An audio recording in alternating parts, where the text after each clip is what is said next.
ফরিদ ভাই, আপনি আগে শুরু করবেন। আগে আমরা দুইটা ভাগ অন্তত, হাদির আত্মার হাহাকার এবং ডক্টর খলিলের উত্থান ও নিরাপদ প্রস্থান।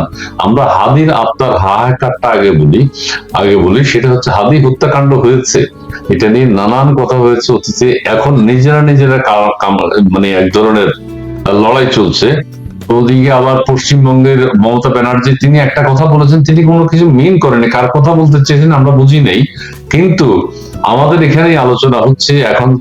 হাদির ভাই বলতেছে যে সরকারের উপদেষ্টারা জড়িত বা আরো জামাতের কারা জড়িত।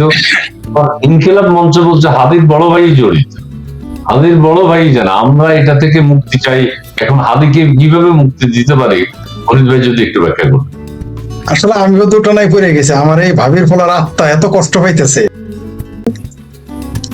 তার পেট যে পাতলা, মানে পেট বলতে এখানে তার তার চিন্তা চেতনা, তার মানে আমাদের এলাকায় বলে কয় পেট পাতলা লোকের কাছে কথা থাকলে বুঝি এত দেরি করে। এই ঘটনা যদি সত্যি হইতো তাহলে মমতা ব্যানার্জি বহু আগেই বলে ফেলতো। এই মহান সুযোগ কি তিনি হাতছাড়া করতেন না?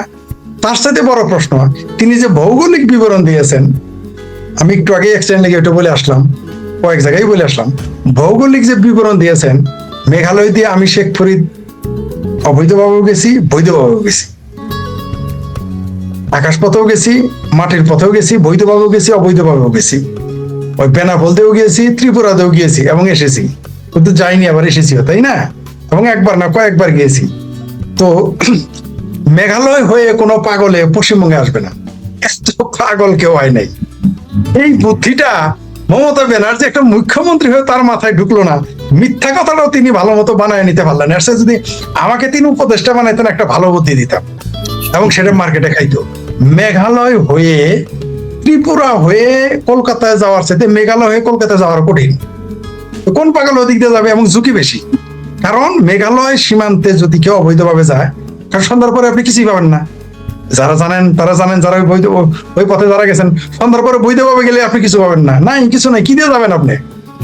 হাওয়াতে পাখির মতো পাখা টানাতে যাবেন না। আর মেঘালয় হয়ে, আসাম হয়ে, মেঘালয় হয়ে পশ্চিমবঙ্গে যাওয়া যায় কত কঠিন, এটা তো যে কোনো লোকই জানে।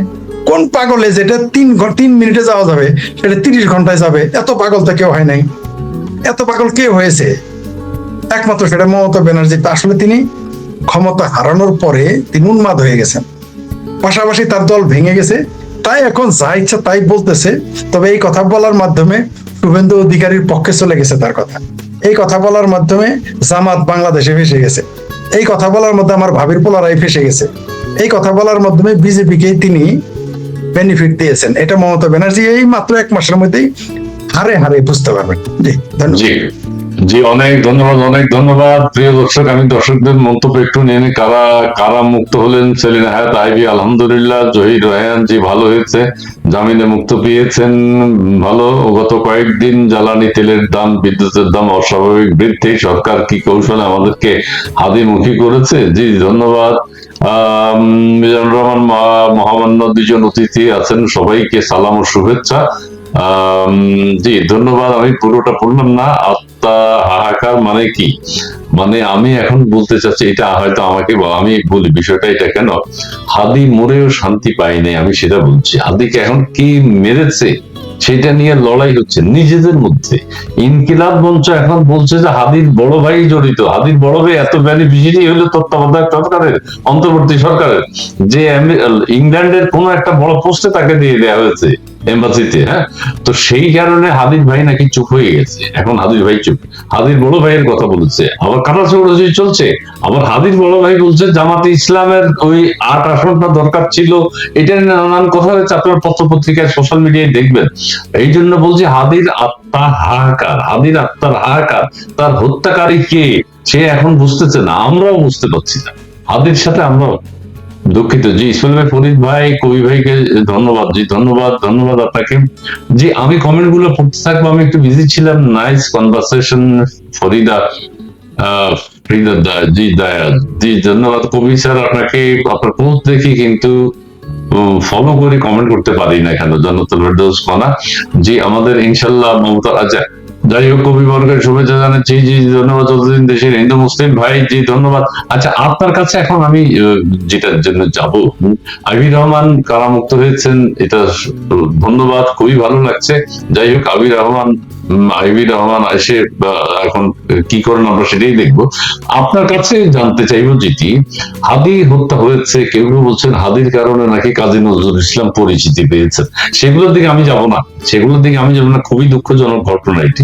এগুলো মানে উচ্চারণও করতে চাই না। আমি জানতে চাই যে এখন কাদা ছোড়াছুড়িটা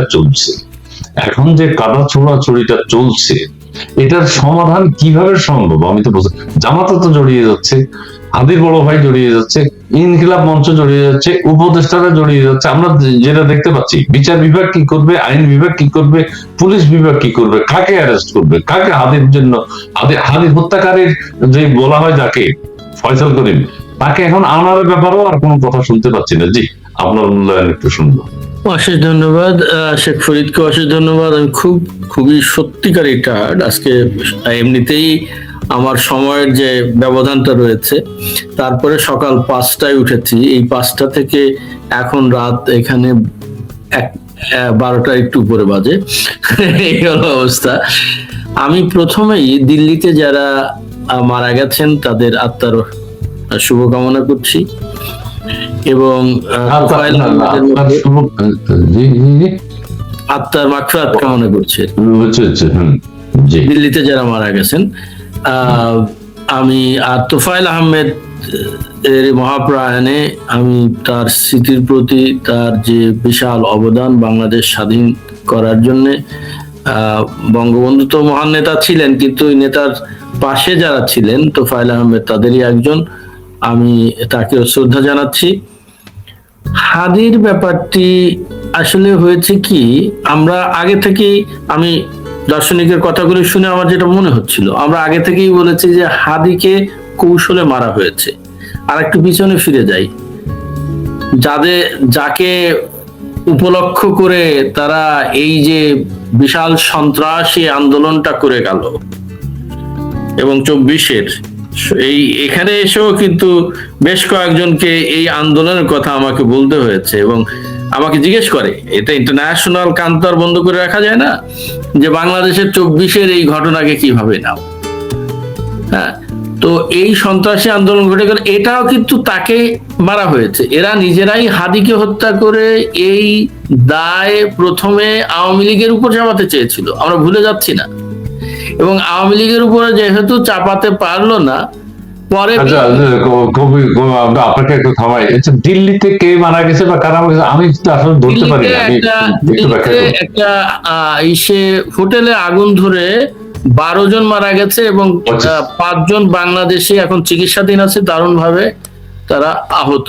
মানে সেটা দেখেছি, হ্যাঁ, সেটার জন্য আমি বলছি। তো এই হাদির ব্যাপারে মমতা ব্যানার্জি আসলে উনি বোধহয় একটু পাগল হয়ে গেছেন। এত বছর ক্ষমতায় থাকার পরে একটু চুপচাপ থাকেন আপনি এত বছর ক্ষমতা থেকেছেন, আপনাকে শ্রদ্ধা করছে, কিন্তু বিজেপি আপনাকে শ্রদ্ধা করছে। আমি বিজেপির প্রত্যেকটা কথা শুনছি, বিজেপি শ্রদ্ধা করছে, আপনি সেই শ্রদ্ধা নিয়ে কিছুদিন চুপচাপ থাকেন। আপনি মানে নতুন নতুন সমীকরণ তৈরি করেন না। যদি সেই সমীকরণ সত্য হয়, সেটা তো আমরা আগেই বলেছি, সেটা ভারত থেকে মারতে গেছে সেটা নয়, সেটা বাংলাদেশের ভিতরেই তাদের অনেক অ্যাপারেটাস আছে, জামাতের অনেক অ্যাপারেটাস আছে তাকে মারার জন্য, এবং সেটা হয়েছে। আজকে আরেকটা কথা বলি, এই যে বলছে তার ভাইয়ের উপরে দোষ চাপাচ্ছে, আসলে শুনুন, আমি আবার সেখানে ফিরে যেতে হয়। আমি এই নিয়ে 21টি আন্তর্জাতিক কবিতা উৎসবে যোগ দিলাম, এবং বহু দেশে গেছি, এর মধ্যে 2টো ইসলামিক কান্ট্রি, এবং আমার সত্যিকার অর্থেই মনে হয়েছে যে ইসলামিক কান্ট্রি এরা সারা পৃথিবীর কোনো খোঁজ খবর রাখে না। এদের বুদ্ধির পরিধি এত মানে নিম্নমানের যে এরা নিজস্ব রাজনীতিটাও কিভাবে করবে সেটা বুঝে উঠতে পারে না, লেজে গোবরে পাকায় ফেলে। তো বাংলাদেশের এই যে ইনকিলাব মঞ্চ, এই যে তরুণরা, এরা তো লেখাপড়া কিছু করেনি। তারপর আজকে আবার দেখলাম 24 মঞ্চ একটি, তারা আবার আনিস আলমগীরের গ্রেফতারি দাবি করছে। আনিস আলমগীর সহ আমাদের লতিফ সিদ্দিকী আরো একজন নেতা উত্তর দেবে। সাবের হোসেন চৌধুরী। তবে আমি আপনাকে একটা জিনিস পড়ে শোনাতেই হবে। সাবের হোসেন চৌধুরীর কথাটি যেহেতু উঠলো, আমি জানি না এটা ফেসবুকে কে লিখেছেন, কিন্তু আমি ফেসবুকে পেয়েছি। আমি এটা একটু পড়ে শোনাই। কই গেল? আচ্ছা, এটা আমি আসবো, কিন্তু এটা আমি খুঁজে পেলে এটা আসবো।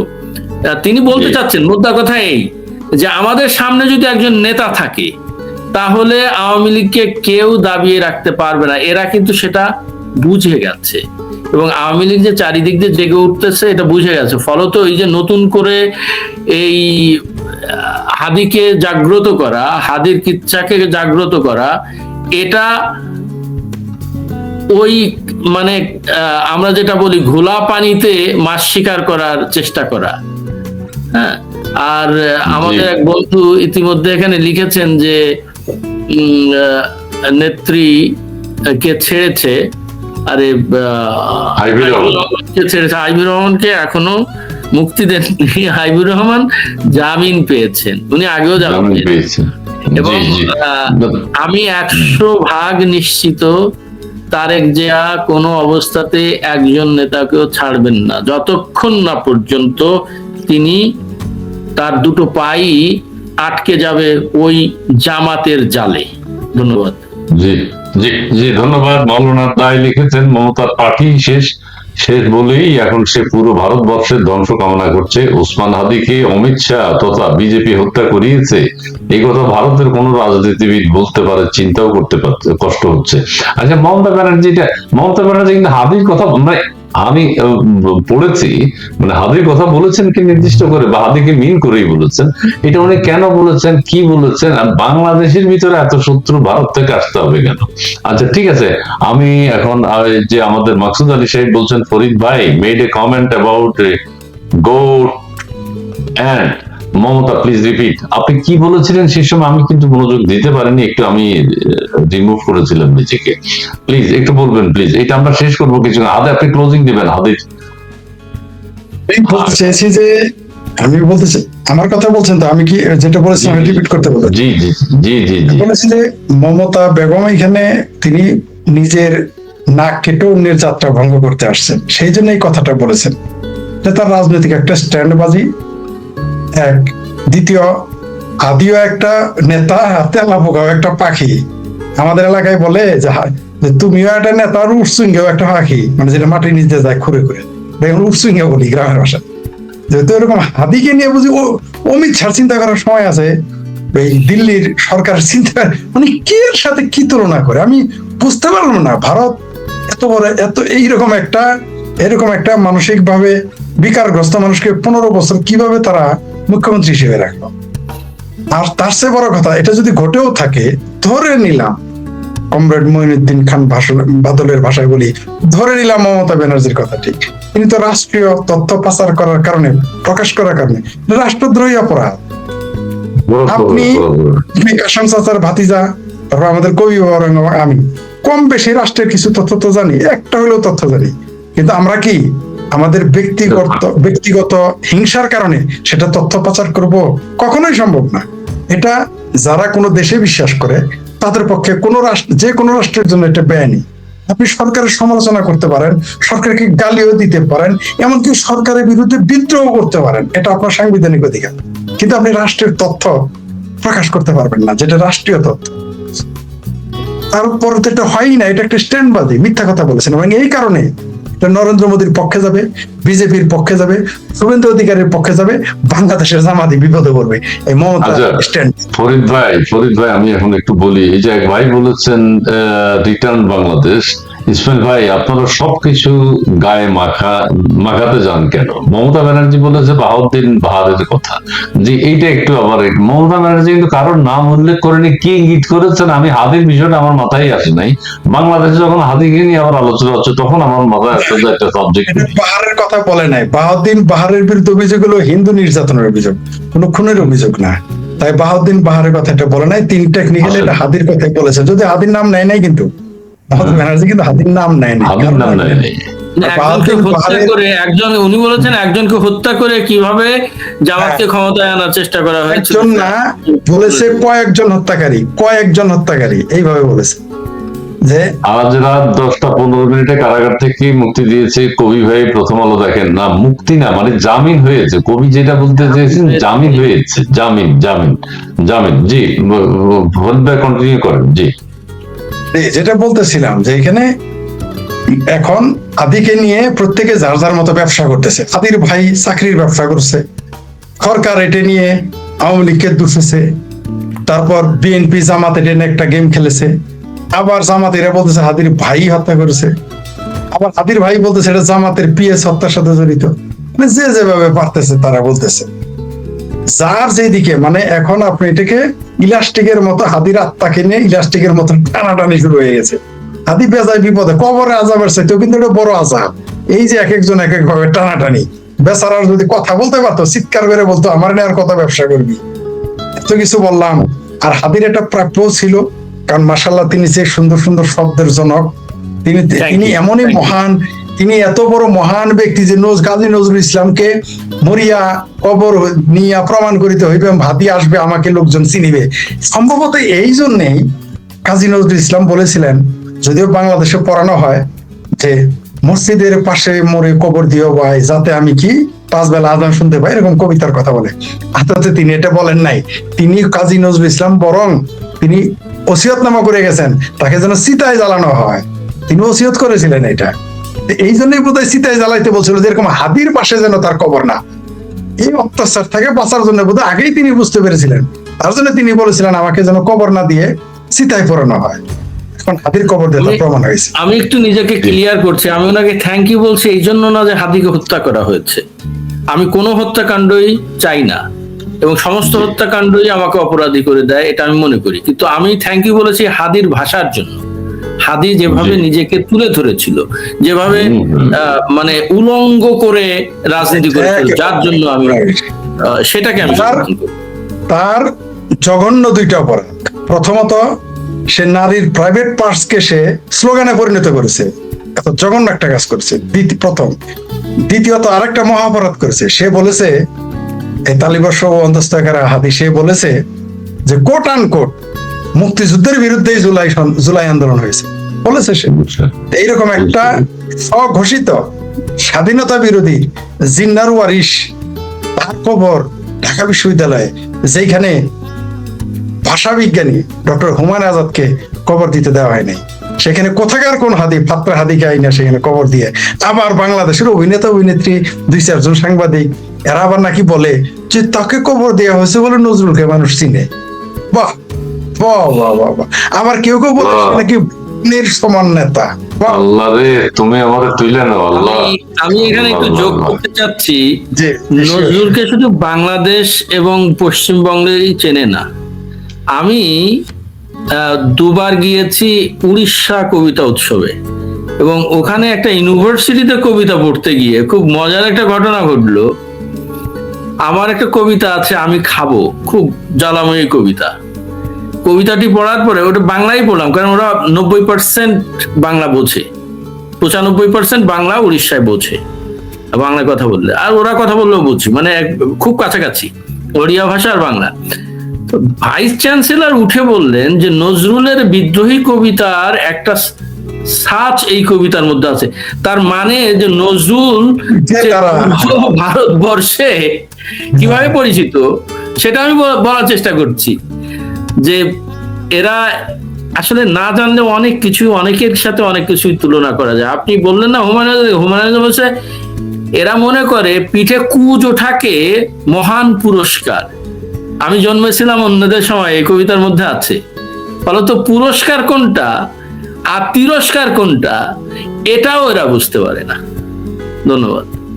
জি জি, আরেকটা কথা বলি, আমাদের একজন বলছে মমতা ব্যানার্জির মাথা গরম হয়ে গেছে। যে মমতা ব্যানার্জির মাথা একটু গরম হয়ে যা মনে হচ্ছে, যা মমতা ব্যানার্জি যে এরকম বেফাঁস কথাটা বলবে, ফরিদ ভাই যেমনটি বলছিলেন, রাষ্ট্রীয় গোপন কথা ধরে নেই বলছেন না, ধরে নেই রাষ্ট্রীয় গোপন কথা। আমি পরিবারের কথা আমি কেন বলবো? ধরে নিলাম, এ ঠিক না। এই মমতা ব্যানার্জির অবস্থান এই।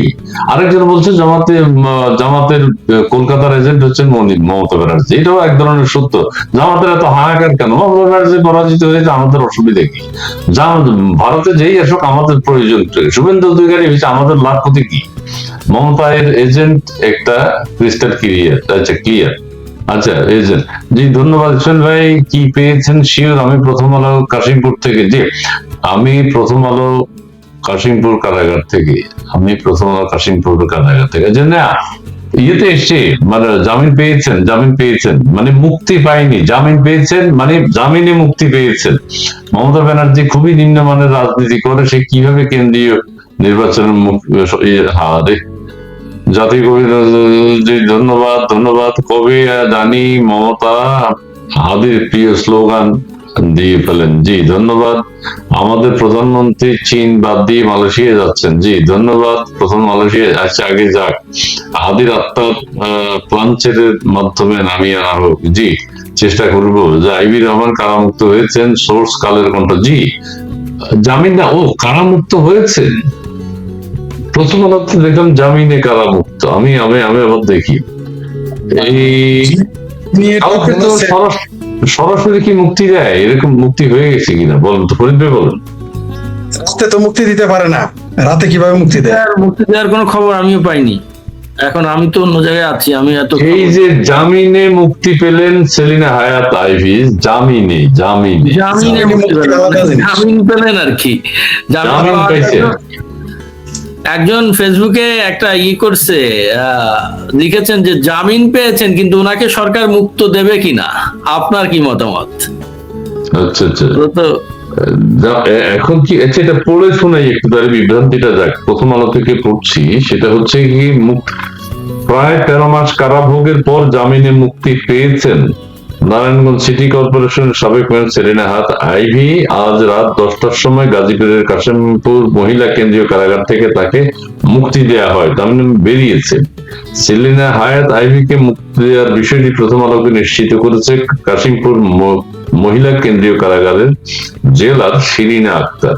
কারা কর্তৃপক্ষ সূত্রে জানা গেছে, সেলিনা হায়াত আইভির জামিন আদেশের কাগজ আগেই কারাগারে পৌঁছেছিল, কিন্তু ঊর্ধ্বতন কর্তৃপক্ষের অনুমতি না পাওয়ায় তাকে মুক্তি দিতে সময় লেগেছিল। ঠিক আছে, সময় লেগেছিল। আজকে মুক্তি দিয়েছে কারাগার থেকে বেরিয়ে। ভালো কথা, জয় বাংলা। কারাগার থেকে বেরিয়েছে, জামিনে মুক্তি পেয়েছে। ব্রেকিং, কারামুক্ত হলেন নারায়ণগঞ্জ সিটির সাবেক মেয়র আইভি। জি, কারামুক্ত হয়েছেন আইভি। মুক্তির সময় কারা ফটকে তার আইনজীবী ও স্বজনেরা উপস্থিত ছিলেন।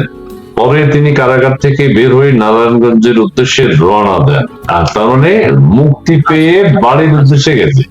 জামিন নট মুক্ত করে দেয়া, সেটা না, জামিনে মুক্তি পেয়েছেন। জামিন ছাড়া মুক্তি হয় না, তারপরে সেটা আইন আদালতের বিষয়গুলো পরে খালাস হয়ে যায়। জি, আইভি রহমান রিলিজ উনি বাসায় গেছেন, সেটা বলা হচ্ছে। বাসায় গেছেন, জামিনে মুক্তি পেয়ে বাসায় গেছেন। আচ্ছা, আপনি ইয়েগুলো পড়ে নেন, আমি ওই ব্যাপারটি পেয়েছি যে আমি যেটা পড়তে চেয়েছিলাম। জি, পড়েন। আপনি বলেন। বলছেন এই আমাদের তোফায়েল আহমেদের মৃত্যুর পরে যে স্লোগান হয়েছে সেইটা নিয়ে এই ভদ্রলোক লিখেছেন। কে লিখেছেন তার নাম দেওয়া নেই। বিষয় ক্লিয়ার হলো, অন্তত কেউ একজন সামনে থাকলে সকল ধরনের বুলেট ফেস করার মতো ক্যালিবার স্ট্যামিনা বাংলাদেশে আমাদের বহুগুণ বেড়ে যায়।